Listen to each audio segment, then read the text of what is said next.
coming out. We've had a kind of an interesting 48 hours. Some intentions of where we wanted to do our initial kickoff and press conference and press availability. We started kind of, it was outside. So I think we wanted to make sure we had actually people with availability show up and we wouldn't be in the rain right now. So you can be thankful of that. 48 hours. I do want to thank Jim and John Alba, I don't think he's here, but thank Jim Thacker for offering his business. It's a great backdrop of what we want to talk about today is jobs and job creation. So thank you for being here. Thank you for braving it. We may get some press in, but I think they may be covering some tornadoes. So it's one of those challenging days when you have some storm systems coming up. What I want to talk about is, this past Friday, the federal government issued its jobs report for last month. And in that report, it said that 0 jobs were created in this country last month. It was reported that this was the first time this had happened since World War II. Our economy peaked in December of 2007, and then we began what we have now called the Great Recession. We've had a weak recovery that's been totally led by government stimulus and government borrowing to try to keep our economy going. I believe everybody agrees that we need a focus on jobs. It's being talked about in Washington, it's being talked about in Richmond, and today that's what I want to talk about as I formally launch my campaign to be the next senator from the 19th Senate District. See, there's 3 issues in this campaign: jobs, jobs, and jobs. Jobs will be my top priority as the next senator from the 19th District. You don't have to do a poll to know that jobs are on everybody's mind. You read it every day in the paper, you see it on the evening news, you see the closed factories, you see the closed storefronts. We have friends, we have family that are struggling, either underemployed or trying to get a job. And yet, despite the fact that you could walk in any church or restaurant or coffee shop and talk to just about any voter about this issue and understand that they're hurting, my opponent, Ralph Smith, has done absolutely nothing in the last 4 years to address the jobs crisis we face in Virginia. The only job he seems to be worried about is his own. He's gone to great lengths to move all over the Roanoke Valley to maintain a grip on power. I wish he had shown the same amount of concern for everybody else. Now, I realize that Ralph Smith is a retired multimillionaire and doesn't have to worry about a full-time job. But that's no excuse for ignoring the most important challenge we face. We deserve better. We need a leader in the Virginia Senate who understands this crisis and is willing to devote time and resources to effect real change.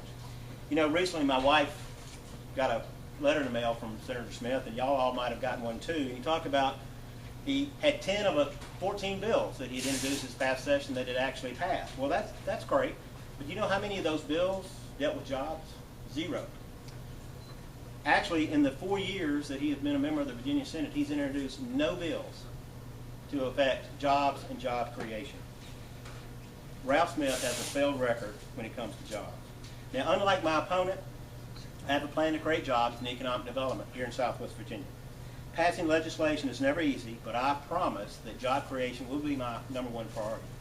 My first step in my jobs plan will be to waive state and local taxes for new businesses for the first 3 years that they're operating. Small business is the backbone of our economy. I'm a small business owner. We're in a small business. We need to encourage entrepreneurs to take their dreams by starting new businesses and hiring employees. Whether it's a cake decorating business run out of your own kitchen or a technology startup with major financial backing, eliminating the tax burden on new businesses will make it easier and more attractive for entrepreneurs to take a risk.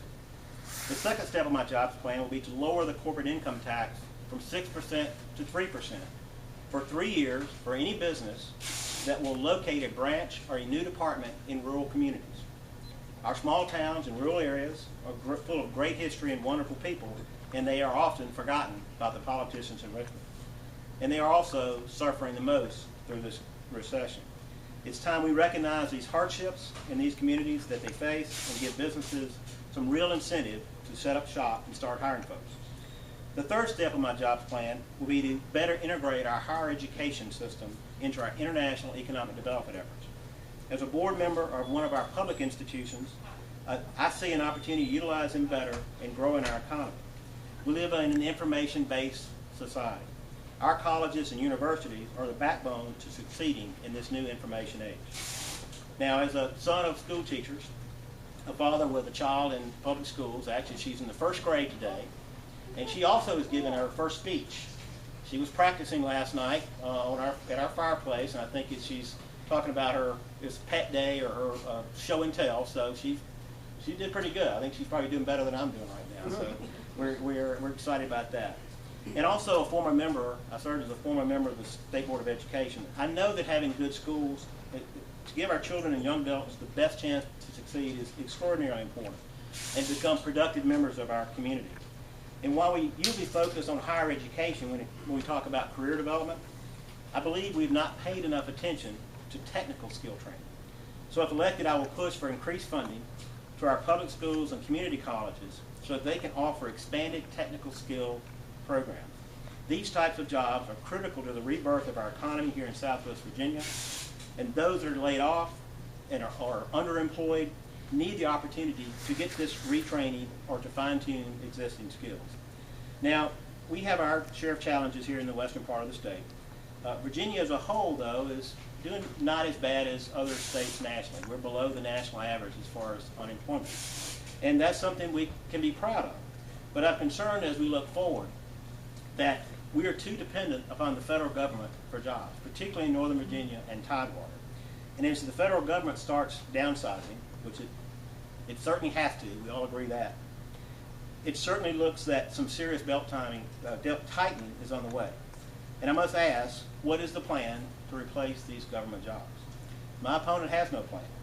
Ralph Smith has no plan to address the jobs crisis in Southwest Virginia, and he has no plan to deal with the coming downsizing of the federal government. When Ralph Smith was elected to office 4 years ago, our national economy was peaking. Maybe he didn't think he would need to worry about jobs, but soon after he took office, our economy began a steady decline, and it's still not recovered. But his attitude has remained the same. Now, while Ralph Smith may not have to worry about a full-time job, it's hard to imagine he isn't aware of this crisis that is affecting thousands of his constituents. And yet, he has been in office nearly 4 years and has not submitted a single bill or offered a single solution. And now, having ignored the #1 concern of nearly every voter in his district, Ralph Smith is asking those very same voters to send him back to Richmond. Well, I'll give him one thing. He's got a lot of nerve. We've had enough of this do-nothing attitude and his failed tenure in the Virginia Senate. This is one state employee that we can afford to let go. So today I'm asking the voters of the 19th district to join me in delivering a very simple 2-word message to Senator Ralph Smith. You're fired. Thank y'all for coming out.